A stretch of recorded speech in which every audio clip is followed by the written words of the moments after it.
Welcome back everyone. आपका एक बार फिर स्वागत है आपके अपने चैनल पर बैक टू क्लास में। आज हम एक आपका बड़ा ही इंपॉर्टेंट टॉपिक है जो स्कूल लेवल से शुरू होकर काफ़ी आगे कंपटीशन एग्जाम्स तक ये जाता है। तो जो टॉपिक है आज का हमारा वो है सिंथेटिक फाइबर्स। जो ये कंप्लीट टॉपिक है सिंथेटिक फाइबर एंड प्लास्टिक्स। पहले हम सिंथेटिक फाइबर्स के पोर्शन को कंप्लीट करते हैं, उसके बाद आगे की तरफ जाएंगे। तो आप अपने आसपास बहुत सारी चीज़ों को देखेंगे, जैसे रोप, कारपेट, कर्टेन्स, बेडशीट, क्लॉथ्स, इस तरीके की बहुत सारी चीजें आप अपने आसपास देख सकते हैं। आप आपके अपने रूम में ही देख सकते हैं। तो ये सभी चीजें किससे मिलके बनी हुई हैं? सिंथेटिक फाइबर से मिलके बनी हुई हैं। सिंथेटिक फाइबर्स की जो शुरुआत है वो कहाँ से हुई, तो चलिए आज हम इसके बारे में जानते हैं। सबसे पहले फाइबर्स दो तरीके का होता है, natural fibres and artificial fibres. दो तरीके का हमारा फाइबर्स होता है। नेचुरल फाइबर्स क्या होते हैं? जो हमें प्लांट एंड एनिमल से मिलते हैं, जैसे कॉटन, कॉर्ड, जूट, हेम्प, वूल, सिल्क एटसेट्रा। आप देख सकते हैं जो हमें किसी भी प्लांट या एनिमल से जो चीजें मिलेंगी वो हमारा क्या कहलाएगा? Natural fibres. जो the best example for natural fibres are cotton. सबसे जो बेस्ट एग्जांपल है cotton and jute. Okay, wool, silk, these are the also examples. Artificial fibres की अगर हम बात करें तो कुछ ऐसे फाइबर्स की हमें जरूरत पड़ी कि हमें और अच्छी चीजें बनाने के लिए हमें कुछ फाइबर्स की जरूरत पड़ी जो नेचुरल फाइबर्स से हमें पॉसिबल नहीं थी, तो उनके लिए हमें आर्टिफिशियल फाइबर्स को बनाना पड़ा। और जो आर्टिफिशियल फाइबर्स है वो आपका made chemically from chemical compounds का कैसे बनाया जाता है? Made chemically from chemical compounds.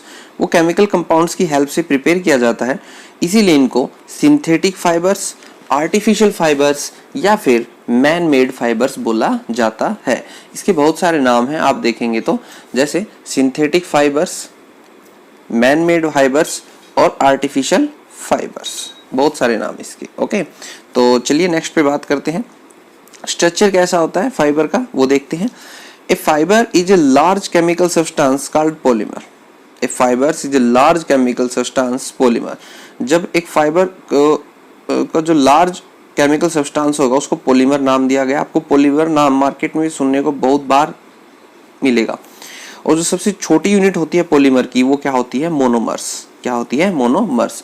ये एक अच्छी डेफिनेशन आप लोगों के लिए कि जो सबसे छोटी यूनिट होती है वो क्या होती है? मोनोमर्स। और जो लार्ज केमिकल सब्सटेंस होते हैं उनको क्या बोला जाता है? पॉलीमर्स बोला जाता है। उनको क्या बोला जाता है? पॉलीमर्स बोला जाता है। तो नेक्स्ट की तरफ चलते हैं। हमें why we need to from natural fibres to synthetic fibres, हमें नेचुरल फाइबर से सिंथेटिक फाइबर्स की तरफ क्यों जाना पड़ा? उसके लिए कुछ रीजंस थे। हमें अच्छी स्ट्रेंथ, अच्छी ड्यूरेबिलिटी, इलास्टिसिटी जैसी कुछ चीज़ों की जरूरत पड़ी, तो उसी के बारे में हम समझेंगे। सिंथेटिक फाइबर्स के बारे में कुछ बताता हूँ मैं आपको। First, tensile strength. आप देखेंगे कि most of the synthetic fibres are strong and can bear heavy loads without breaking. कि आप उनके ऊपर कितना भी वेट अगर डालेंगे या फिर रखेंगे वो उसको बियर कर सकते हैं, सहन कर सकते हैं। Some of them do not lose strength and degrade even on a being wait.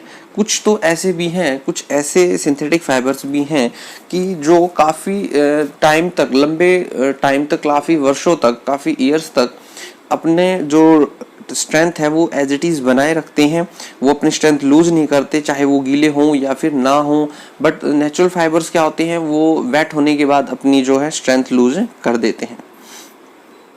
Next, the fibres which carry maximum weight has the maximum tensile strength. ये रूल है कि जो जितना ज़्यादा वेट सहन कर सकता है उसकी उतनी ज़्यादा क्या होगी? स्ट्रेंथ होगी। और जो मिनिमम है वो नायलॉन है, और जो मैक्सिमम है वो नायलॉन है, और मिनिमम है वूल। ये आपके लिए मैंने बनाया है। सबसे ज़्यादा होती है नायलॉन की, फिर सिल्क, फिर कॉटन एंड देन वूल। तो आप देख सकते हैं कि आप नायलॉन का जो एक रेशा होता है, फाइबर होता है, आप उसको हाथ से बिल्कुल भी कट नहीं कर पाएंगे। एंड वूल का जो फाइबर होगा आप उसको हाथ से बड़ा ही ईजिली क्या कर देंगे? कट कर देंगे। सेकेंड पे बात करते हैं elasticity. Synthetic fibres have the property to regain their original shape when released after being compressed और स्ट्रेच। जब आप किसी चीज सिंथेटिक फाइबर को स्ट्रेच करेंगे या फिर कंप्रेस करेंगे, स्ट्रेच करेंगे या फिर कंप्रेस करेंगे, तो वो वापस से उसी पोजीशन में आ जाएगा, बिल्कुल एज इट इज उसी पोजीशन में आ जाएगा। उसी को बोला जाता है इलास्टिसिटी। ओके, क्या बोला जाता है? Elasticity. They get stretched when you wear them and even after repeated use they come to their original size and shape. जैसे आपके क्लोथ्स हैं, आप उन्हें कितना स्ट्रेच करते हैं, but after some time they regain their original shape. वो वापस से अपनी शेप को क्या कर लेते हैं? रिगेन कर लेते हैं। Durability, synthetic fibres have less wear and tear. ये बहुत ही कम वियर एंड टियर हैं। They are resistance to attack of moths, insects and fungus. Synthetic fibre do not get spoiled by other material as they have less absorption. ये बहुत से ही कम चीज़ों को क्या करते हैं? अब्जॉर्ब करते हैं। इनके ऊपर किसी और, जैसे कोई फंगस है या फिर इंसेक्ट्स है, वो जो वूल वगैरह होती है उसके ऊपर अगर वो हमला करते हैं एक तरीके से, तो वो ख़राब होनी शुरू हो जाती है, बहुत ही जल्दी डिग्रेड होनी शुरू हो जाती है। बट ये नहीं होता है। Wash and wear, synthetic fibres absorb less dirt. सबसे कम जो गंदगी है या फिर मैलापन बोल सकते हो आप इसे, वो सिंथेटिक फाइबर्स बहुत कम एब्जॉर्ब करते हैं। They are very easy to wash, they absorb less moisture, बहुत ही कम पानी को सोखते हैं, एंड हेंस ड्राई क्विकली, और बहुत ही जल्दी सूख जाते हैं। They do not shrink after washing and remain wrinkle free. वो कभी भी श्रिंक नहीं होते, छोटे नहीं होते वॉश करने के बाद में, और ना ही उनके अंदर व्रिंकल्स होते हैं कि आपको समटाइम्स कुछ ऐसे टी शर्ट्स या फिर क्लोथ्स आपको देखने को मिलेंगे जिनको आपको आयरन की जरूरत नहीं पड़ेगी, आप उनको प्रेस करने की जरूरत नहीं पड़ेगी। They are easy to maintain. Less expensive, और जो सबसे मोस्ट इंपॉर्टेंट पार्ट था कि हमने सिंथेटिक फाइबर्स को क्यों चुना, वो था less expensive. As synthetic fibres is prepared from chemical compound of crude oil products. जो सिंथेटिक फाइबर्स है वो प्रिपेयर किया जाता है क्रूड ऑयल प्रोडक्ट्स के थ्रू। Cost of their synthetic is less than any natural fibre. वो नेचुरल फाइबर से बड़े ही क्या होते हैं? सस्ते होते हैं, बड़े ही चीप होते हैं। Moreover synthetic fibres last for long time, और वो बहुत ज़्यादा टाइम तक चलते हैं as compared to the natural fibres. तो ये थे, हमने कुछ उस सिंथेटिक फाइबर्स के बारे में पढ़ा, क्यों हमें सिंथेटिक फाइबर्स की तरफ जाना पड़ा नेचुरल फाइबर्स को छोड़कर। So like, share and subscribe करते रहिए, और नेक्स्ट पार्ट के लिए हमारे साथ जुड़े रहिए। Press the bell icon for all the notifications. Thanks for watching.